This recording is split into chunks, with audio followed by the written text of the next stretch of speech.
then if at a certain point you want to go, I really, really want to move the camera because I want to come in closer in a certain way, I want to make a tension, okay, then you've earned the right to move the camera. And also if you haven't moved the camera before, when you do move the camera, it's going to be fantastic, you know, but it's like hold it back until the last moment. And using two cameras always at the same time, so you always get cross coverage, you know. I mean, of course, if you're a good editor, you can always cut something from take 3 with take 6, with take 5, and so on, get the best bits. Of course, you want to do that. But there's always a subtle difference between all those takes. The atmosphere changes each time. So if you get a really good take, and you're using two cameras, it's only two people, you have all the coverage, and you don't have to go to another take. The audience won't recognize it, but subconsciously they will. They'll recognize it's somehow more real. What about light? What is from the picture in your head to the setting? Okay. There's a photographer called Donald McCullum, who's a war photographer, black and white photographs, photographed Vietnam a lot, and he photographed a lot of different war situations. Now he just does landscapes. His photographs are incredibly dark. And so somebody once asked him the question, why do you print your photographs so dark? And he said, if they weren't so dark, how would you know where the light was? Everything in cinema is about light, or the absence of light. What is the thing we want to light? Is it just this face, you know? Okay, let's just light the face. Okay, then you look and you kind of go, okay, maybe just a little bit of light to give some perspective. And then kind of go, is that enough? I would say yes, that's enough. You know, again, there is now a tendency to put light everywhere and backlight, so the pretty girl has the rim light, and then there's this light, and then when you cut to the reverse, over her shoulder, there's no light on her back of her head at all, and it was just a pretty light, you know.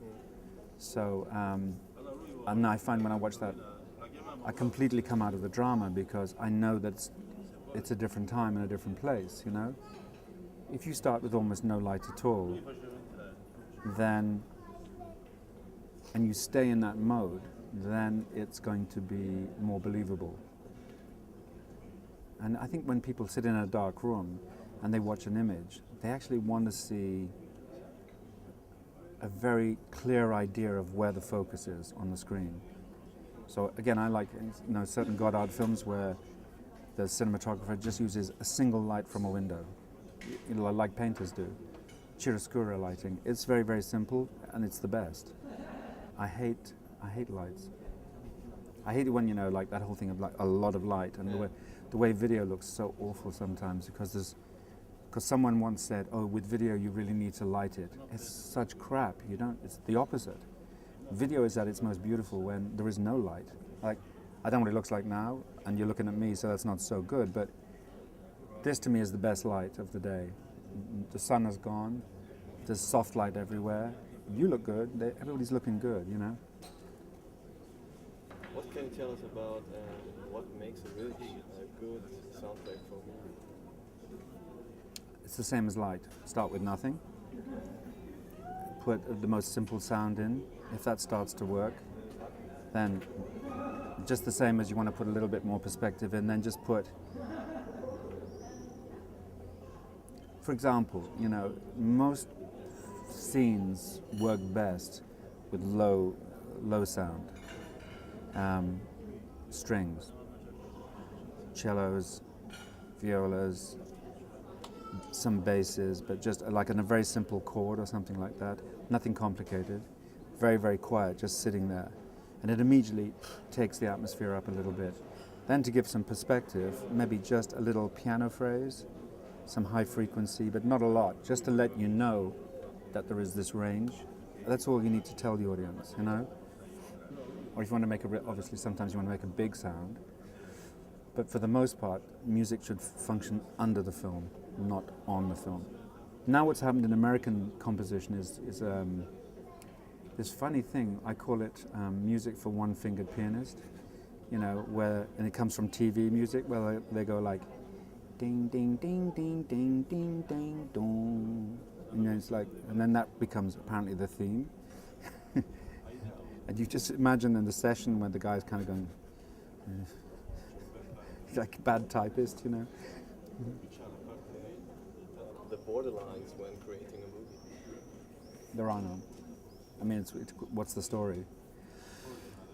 You find the borderlines and then you cross them.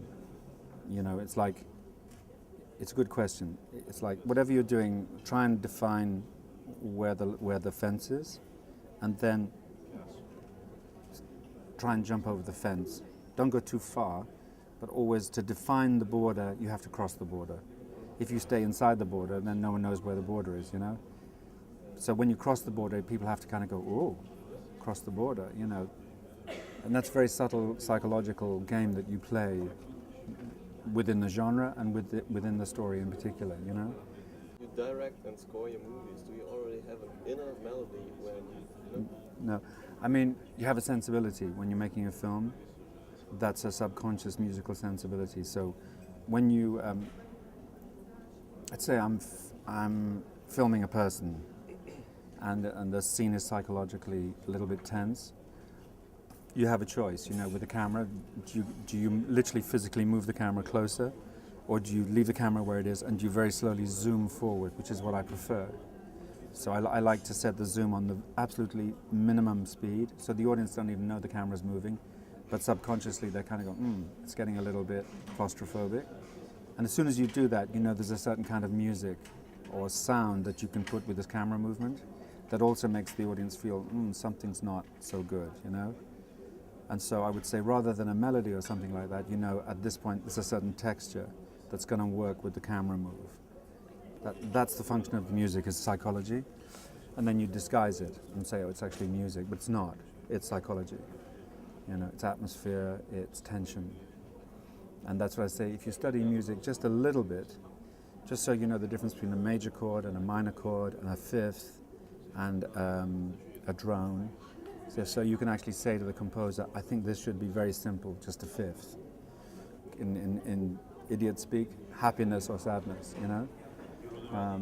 And then variations on that. And if you have both of them, you create an atmosphere where it's happy, but it's not quite so happy, you know? About financing your independent project? That's a very big question. I mean, I'll answer it. I mean, the biggest challenge when you make a film now, if a low-budget film, is that you can make it for nothing, but you have to distribute it. Or to be creative enough to create new distribution. Like, you know, we could make a cinema here very easily just by projecting outside at night and say it's a cinema, we charge, you know, and then how do you advertise? Do you use the internet? Of course, yes you do, and all those things. But the one structure that's missing from new cinema is distribution, new distribution. And I know people are doing little things, but there is no big movement that, so if you made a film in Munich, for example, where you could go to New York very easily and because you're not talking to each other, you know, there aren't independent distributors at that level. I was talking to a big group of young filmmakers in London. There's a really good website called Shooting People, where you can go on if you're going to make a film in Manchester and you need a sound recorder. You just go on the website. Somebody from Manchester says, okay, I'm free on Wednesday, I can do it, you know. So I was talking and saying, okay, simple question, hands up who wants to be a film director. It's like, you know, hands up who wants to be an actor. You know, hands up who wants to be a producer.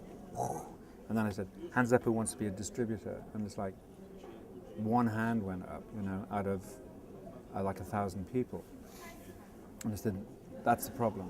If you can identify a distributor that's in your age group, and that's the most important thing. If you want to make a revolution in film, it's got to be from your own peers, not from, you know, a group of artists and then some much older, you know, people from the other generation. You have to create your own independence.